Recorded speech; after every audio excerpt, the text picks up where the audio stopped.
Hello viewers of my channel. Watch the video until the end. I will tell you and show you how to use the indicator. Consolidation period determination Aroon. We will consider the main parameters and characteristics, and of course we will make our code script. So if you want to repeat, watch the video until the end. This material is informative in nature and is not a call to action.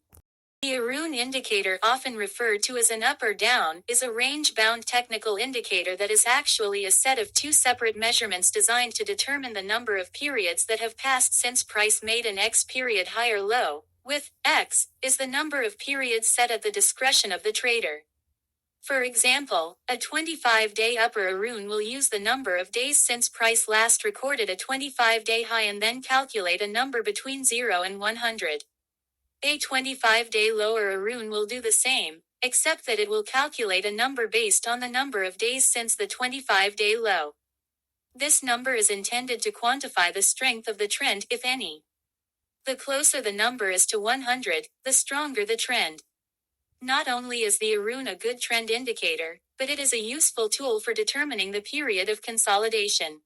The Aroon beat indicator was developed in 1995. The fact that the indicator determines the period of consolidation demonstrates its belief in the possibility of detecting a trend. The indicator has a limited range, a technical indicator that produces numbers from 0 to 100. A trader should focus on three areas on this scale. Close to or at 100 indicates a stronger trend. Close or at 0 indicates a weak trend. Around 50 is the middle point, and the trend can go either way.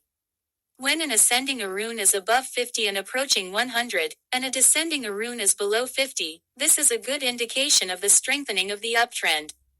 Likewise, when a down Aroon is above 50 and approaches 100 and an up Aroon is below 50, there may be an increase in the downtrend. Aroon's main function is to identify new trends as they emerge. There are three ways to determine when a new trend might be forming. Ascending and descending Aroon cross each other. The Aroon lines will move in opposite directions and one will be above 50 to 100 and the other will remain below 50. One of the Aroon lines will then touch 100. Based on these three moves, the bullish trend example can be used. In a bullish trend, the ascending and descending Aroon will intersect. Then an ascending Aroon will cross 50 from above, while a descending Aroon will cross 50 from below. Finally, ascending Aroon will reach 100, indicating the emergence of a bullish trend.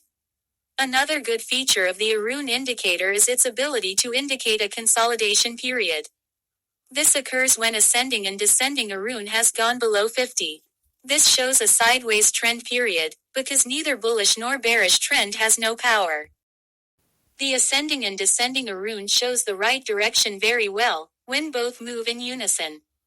And when both fall in parallel, it can give a sideways trend signal. The Aroon indicator is certainly a very good indicator for identifying both trends and periods of consolidation. That being said, this is an indicator that is best used as a supplement. Knowing the overall trend is an important part of any trading strategy.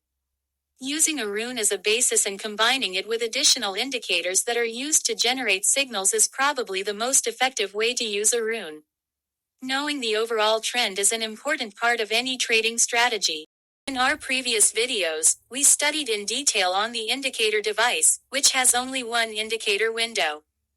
Of course, this option may well find wide application when writing custom indicators, but in real life, it is far from being limited to it, and therefore, it's time to start more complex options for building an indicator code.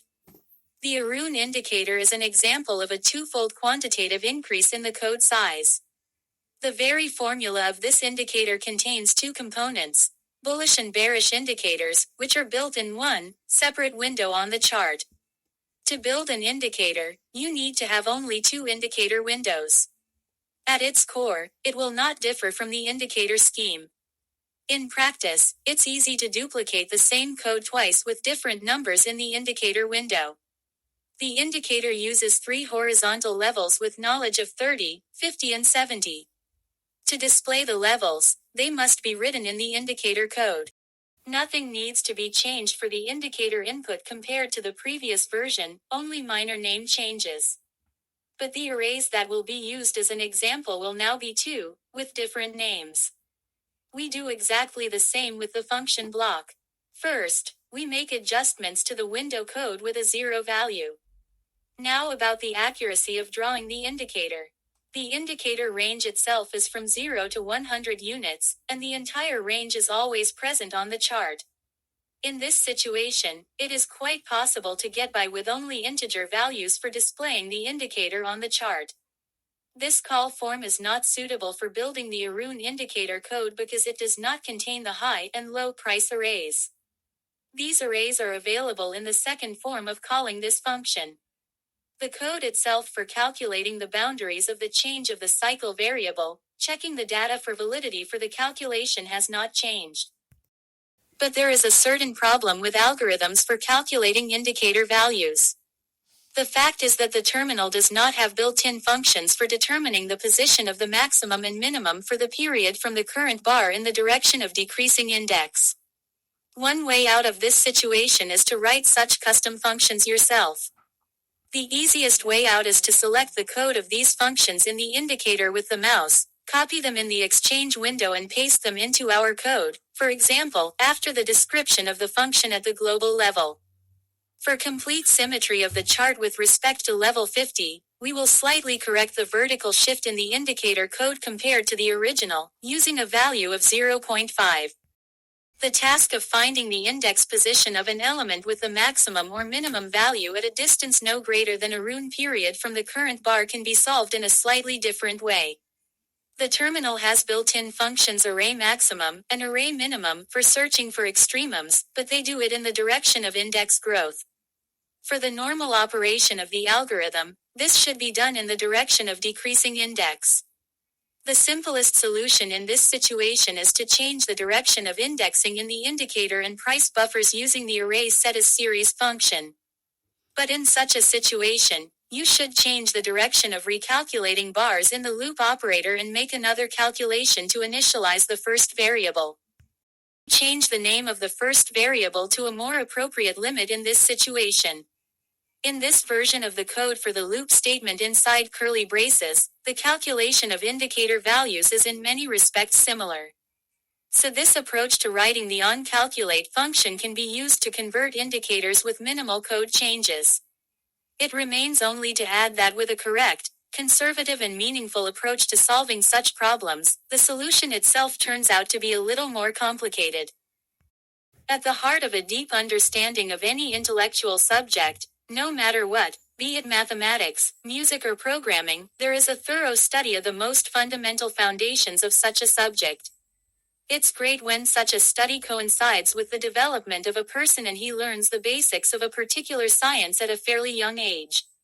In such a situation, these basics are learned with great ease, and knowledge of the subject being studied is quite specific and comprehensive.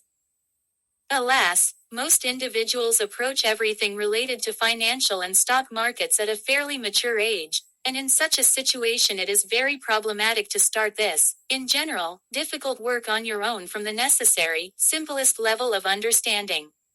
In this series of video tutorials, we will try to help overcome this initial barrier in understanding the language when writing custom indicators for the client terminal.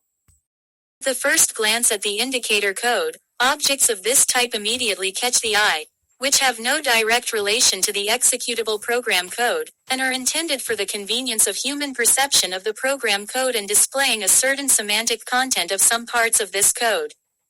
By and large, these elements could have been removed from the code without any damage to further simplify it, but in this case, this code would have greatly lost its conciseness for understanding. It is quite natural that in these parameters the author of the program code is free to write everything that he considers necessary for a better understanding of this code by others and by himself, after a certain amount of time. In this case, the first header of the string parameters represents the display of the indicator name and its authorship. The second and third smaller headers separate the descriptions of the onInit and onCalculate functions. Well, the last line is simply the end of the entire program code. In this form, this code is more understandable and visual for perception. And we would like to draw attention to one more moment of the perception of the program code. The thing is, they don't pay anything for the place. This is to the fact that extra spaces and empty lines in the code do not change anything except for an easier perception of this code. So it is much better for yourself and for others to make the necessary indents, spaces and blank lines in the code. Well, that's all that concerns the interaction of the program code of the custom indicator with the client terminal. It is quite natural that this topic is quite voluminous and hardly fits within the limits of one video lesson, even on the scale of general explanations of this case. So this video is by no means a substitute for self-study of help and is only intended to help you sort out this, in general, difficult matter. So we got acquainted with the popular indicator Aroon. And so, we learned how to write code for it. And a lot of useful information. Write your thoughts about this indicator, I'm interested in your opinion, and don't forget to share with friends. If you like the video and find this video useful, check out my previous video tutorials where we learn how to develop script code based on popular technical indicators. We have previously studied indicators: volume, stochastic, RSI, zigzag, moving averages, MACD, ADX, polyheader.